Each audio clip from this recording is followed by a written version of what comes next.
खबर कानपुर से, जहां पर संजीत अपहरण हत्याकांड में एक और खुलासा हुआ है। अपहरण हत्याकांड पर पुलिस के दावे पर फिर से सवाल उठे हैं।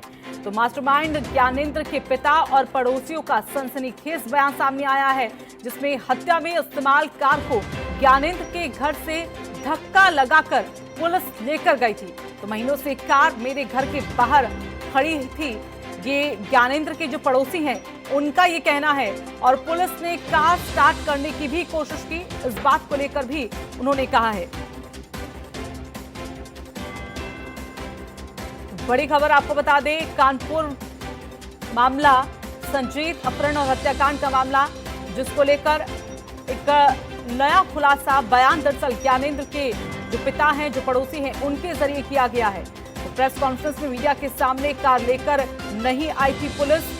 जिस घर में संजीत को रखा गया था उसमें जंग लगा, ताला लटका मिला है। पुलिस ने मकान और कार की फॉरेंसिक जांच भी नहीं कराई है। तो ये तमाम वो सवाल हैं जो अब पुलिस को लेकर यहाँ पर उठ रहे हैं। जिस तरह से कार्रवाई इस पूरे मामले को लेकर कहा जा रहा है कि पुलिस की तरफ से की गई है। तो शुरुआत से ही देखा जाए तो पुलिस का जो काम है वो संदेह के घेरे में है। और संजीत की बहन रुचि ने भी इन सवालों को उठाया था, और खासकर उस बैग को लेकर जिसमें कहा जाता है कि फिरौती की जो रकम है वो दी गई है। हालांकि जो अपहरणकर्ता थे उन्होंने कहा था कि उन्होंने उस बैग को उठाया ही नहीं, और पुलिस का कहना है कि वहां पर कोई ऐसा बैग था ही नहीं। अपहरण कांड में आया है, ये तो मैं भी पेपर के द्वारा देखा हूँ, पढ़ा हूँ।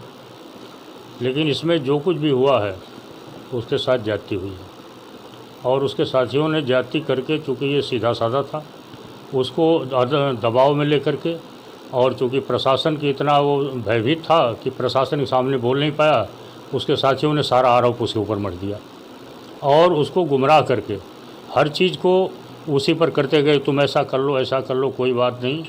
और जिसका उसको अपराध का बोध नहीं था।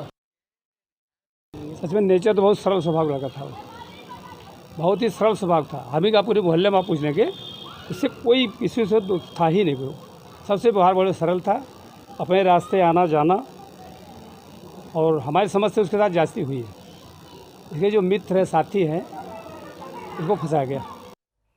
और नीरज अवस्थी हमारे साथ, हमारे सहयोगी जुड़ गए हैं। नीरज, शुरुआत से ही सवालों के घेरे में है कानपुर के बर्रा में जिस तरह से मामला सामने आया है। पुलिस अब जो ज्ञानेंद्र है, जो इस पूरी हत्याकांड और अपहरण का साजिश करता बताया जा रहा है, उनकी तरफ से ये बयान, उनके पिता और पड़ोसियों की तरफ से बयान कि जिस कार को कहा जा रहा था कि इस्तेमाल में लाया गया, दरअसल वो कार तो जंग पड़ी हुई है और उसका इस्तेमाल काफी समय से नहीं लिया गया।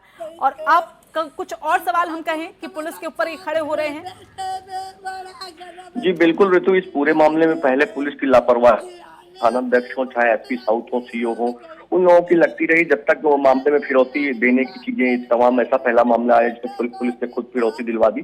तमाम आरोप करते रहे, परिजन अभी भी आरोप लगा रहे हैं। अब ये ऐसा लग रहा है, जो चीजें खुलकर सामने आ रही हैं, कि पुलिस ने बहुत जल्दबाजी में अपनी साख बचाने के लिए गुटबट करके दिखाया है, जिसमें तमाम छेद कहानी में नजर आ रहे हैं। जिस तरीके से आरोपियों के जो घर वाले हैं, पड़ोसी हैं, वो कह रहे हैं हमारा मकसद उनका बचाव करना नहीं है, लेकिन जो चीजें सामने आ रही हैं उनको लाना जरूरी है, क्योंकि पुलिस की इस पूरी कहानी में कई सारे ऐसे छेद हैं जिनको हम दिखा रहे हैं। जैसे कि कार जो बताई गई, जिस कार से अपहरण हुआ था संजीत का, उस कार को प्रेस कॉन्फ्रेंस के दौरान लाया भी नहीं गया। पड़ोसी और घर वाले बता रहे हैं कि वो कार खराब खड़ी थी और इसी के बाद कह सकते हैं कि अब कुछ और सवालों की झड़ी पुलिस के लिए लग गई है। धन्यवाद आपका नीरज, हमारे साथ जुड़ने के लिए।